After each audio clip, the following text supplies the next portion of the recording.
Mukhang nandito na naman tayo. Kailangan na naman natin ng breakdown ukol sa mga pangyayari. Attorney Joey, anong assessment mo dito sa mga tinatanong ng mga senator judges ukol sa witness natin? Gaya ng pinaliwanag ni Senate President Enrile, itong si Senator Drilon at si Senator Jinggoy ay inuusisa ng mabuti itong ating testigo mula sa PS Bank. Ang layunin nila bilang matest yung credibility nitong testigo mula sa PS Bank. Dahil nga sinasabi ng testigo na itong mga dokumento na inattach sa subpoena na in-issue for the bank accounts ni Chief Justice Corona sa PS Bank ay sa kanyang pananaw mukhang peke, okay? Mukhang hindi tunay.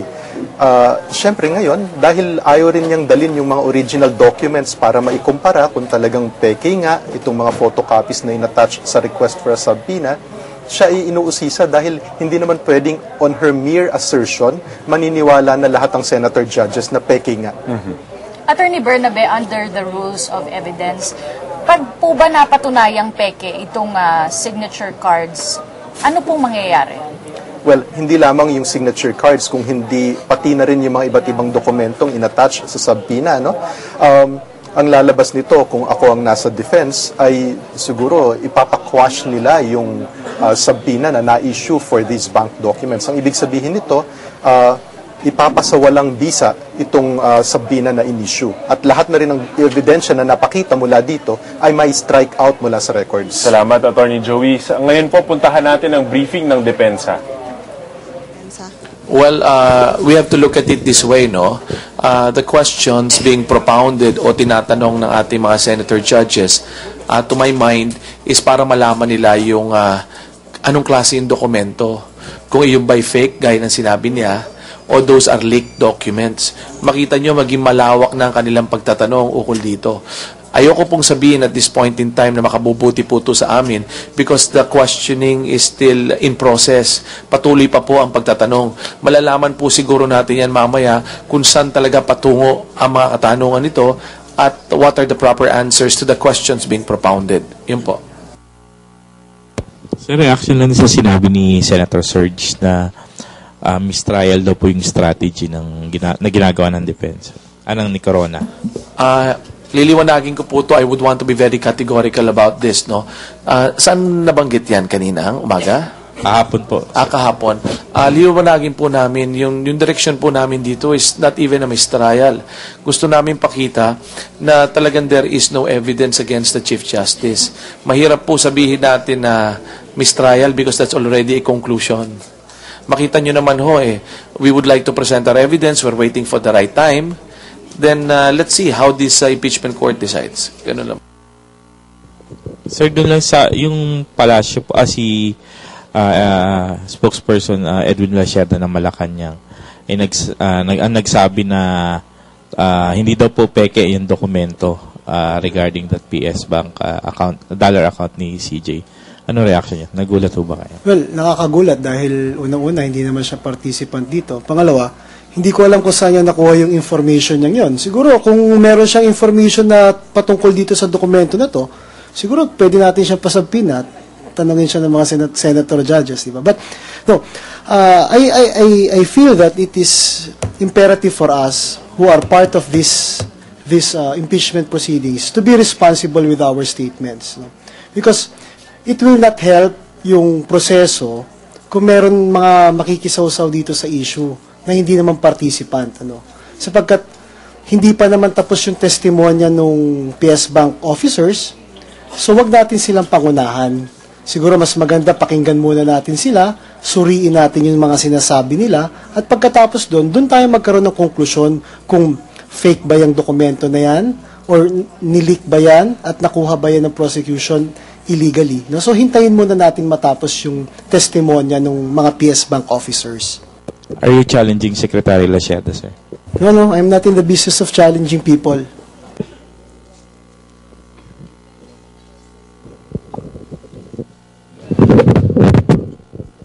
Sir, may umiikot pong impormasyon sa social media ukol sa umano'y isa pang babae sa buhay po ni Chief Justice Corona, a certain Eva Aurea. Meron daw... Kala ko meron sabi doon. Sir, yung sa inyong dalawa susunod daw po yung text na yun. Pero sa ngayon ho, ayun muna Or, po si... baka naman dahil lang yan sa Valentine's. Hindi naman kaya. Okay. Hindi naman ho. Ma'am, At meron daw 200 million yung under the name of, dun sa other family. O may certain bank accounts na nandun sa ikalawang pamilya po niya. hayaan nyo pong sagutin ko po yan ng ganito. No? Again, we respect those who use o yung gumagamit po sa social media as a means of communication. Alam po natin na talagang ginagamit na yan sa mga panahon ngayon. But siguro po, for any information that we receive, whether it be by text, by email, by Facebook, or maybe by tweet, or even by blog, there is a way to always verify this. Kasi po, dapat naman maging tayong responsable sa mga information na natatanggap natin. Kasi po, madali kasing sabihin na ganito po yung istorya, ganito po yung amount. And there's no way by which we could verify it. Siguro ho, kung sa tingin ninyo, kayo po mga kasama natin sa media, sa tingin ninyo ay itong isang lead or isang impormasyon na pwede nyong pagbatayan, siguro pwede nyo nga explore, ano po?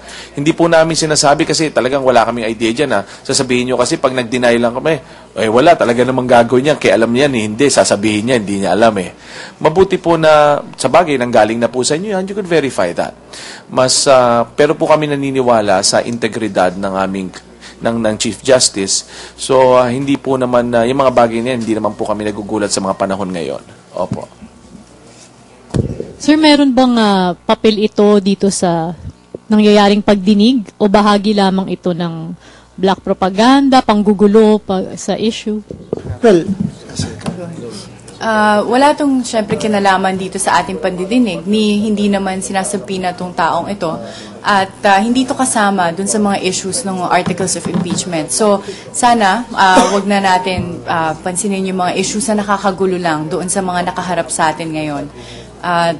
Syempre, lalo na ngayon, yung mga sources na ganyan, hindi to verified at hindi to kasama doon sa mga evidence sa court. May statement din po yung palasyo na yung DOJ daw yung proper venue para investigahan yung leakage dun sa Corona Bank documents. Okay. Maganda po yung suggestion na yon.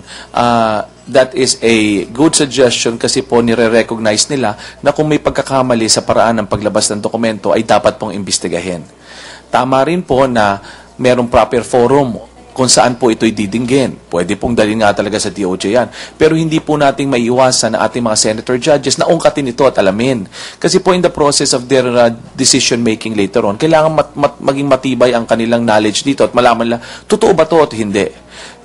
It is true that they can investigate ang impeachment trial po, pero hindi sila makikipag-impose ng penalty doon sa mga naglabag po nito. Dahil nga po ito'y penal ang sanction, may penal po, ibig sabihin, pwede kang makulong o pwede kang bigyan ng fine. You will have to go through the regular process of institution or starting or filing a criminal case. Pero ang defense po ba, wala po ba kayong plano na dalhin sa DOJ? well, we are, of course, kaya nga, sinabi nga namin, we are patiently waiting for the testimony of the bank officers as regards the issue of the document that was presented by the prosecution to the impeachment court. No? But we are also seriously considering what are the legal remedies of the Chief Justice kung malaman na ho natin kung ano ho ba talaga ang punot dulo nitong dokumentong ito. So, at this time, we feel that it is premature to talk about it. But once makita na ho natin ang punot dulo nito, makakaasa ho kayo na mapag-uusapan ho natin ito ng mas malawak at mas malinaw.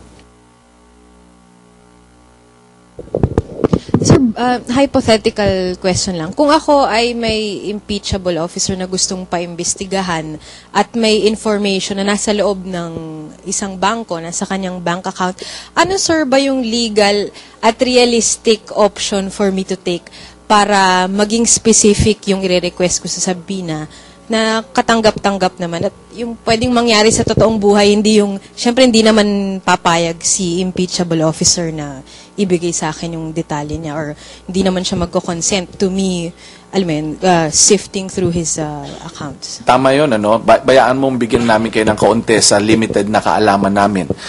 Siguro, titingnan nyo kahit sa kasagutan kanina nung bank manager, no? Si bank manager Tiong Son. Sabi niya maraming paraan kung paano mo makikita ang isang numero ng bank account. Pwedeng certification, kasi kung kumuha ka, nag-apply ka ng credit card, may mga certification yan of employment, ano po. At minsan, pag humingi ka sa bangko ng certification, lalabas po yung bank account na yan. Tapos po, yung mga checking na nai-issue mo. Ang sinasabi po namin dito, may proseso para pag-aralan bago po i-file yung aksyon, yung impeachment complaint. Yan po sana, maganda sanang na-discuss yan sa mababang kapulungan. Pwede lahat ng ito'y kinalap. Pwede po nilang kinalap to, tas inisa-isa po nila Tas tiningnan nila kung anong pinakamatibay, kung anong tatayo, at kung ito'y lalabas natin, sino bang pinagbayaran nito? Saan ba natin nakuha itong dokumento na to? Illegal ba o hindi? Marami po. Kasi ito, let me be very clear, hindi ko po maibibigay sa inyo eksakto kung ano magiging standard o pamantayan pag gagawin ng ganon. Because this is a work in progress. Ang paggawa po ng isang impeachment complaint is a work in progress. Patuloy yung investigasyon, patuloy yung pagsusuri ng dokumento, titingnan po isa-isa yan, depende kung kanino mo nakuha yun, ganon po. Yung idadagdag ko lang, yung sa sitwasyon nito kasi merong very clear grounds ng exceptions lang doon sa secrecy ng peso, di ba? Sa foreign currency, alam na natin, iisa lang talaga, written consent of the depositor. So, yung doon sa in cases of impeachment, kailangan in-issue yung bank account mismo na gusto mong paimbestigahan. Hindi, kaya ito yung ngayon isang point of contention, ibig sabihin ito yung pinaglalabanan pa ngayon kung bakit man lang relevant itong sa bank accounts ngayon kasi hindi siya nandoon sa mga original na aligasyon doon sa Article 2 na impeachment complaint. Doon sa mga nauna na katulad nung Estrada versus Sandigan Bayan at issue doon talaga yung bank accounts kasi nga plunder case na yun na may probable cause na yung plunder. Maidagdag. Inyo pong napanood ang bahagi ng press conference na isinagawa ng defense team at magpapatuloy po ang paglilitis matapos ang isang mahalagang paalala. Ganap ang dengue, mag-abakada, aksyon barangay kontra dengue. Hanapin at linisin sa tahanan at bakuran ang maaaring pamugaran ng lamok, butasan ang mga lumang gulong o lagyan ng lupa. Takpan ang mga drum at timba, palitan ang tubig ng klorera 2 beses sa isang linggo, alisin ang tubig sa paminggalan, linisin ang mga lulod, itapon ang mga bagay na maaaring pangitlugan ng lamok, magpatingin sa health center kung may lagnat na ng 2 araw, gawing dengue-free ang inyong barangay. Mag-aksyon barangay kontra dengue, isang paalala mula sa inyong DOH.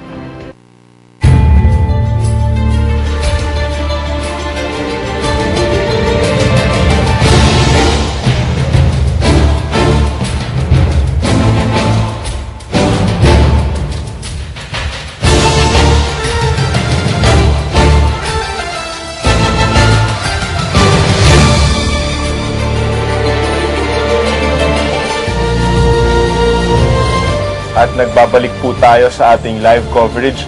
Puntahan natin ang ating mga panauhin ngayon. Dino, nakita mo yung usapin ng witness kasama ng mga senator judges. Anong nakikita mo dito sa pagsasagot at sa pagbibigay ng impormasyon ng witness ngayon mula sa Katipunan branch ng PS Bank?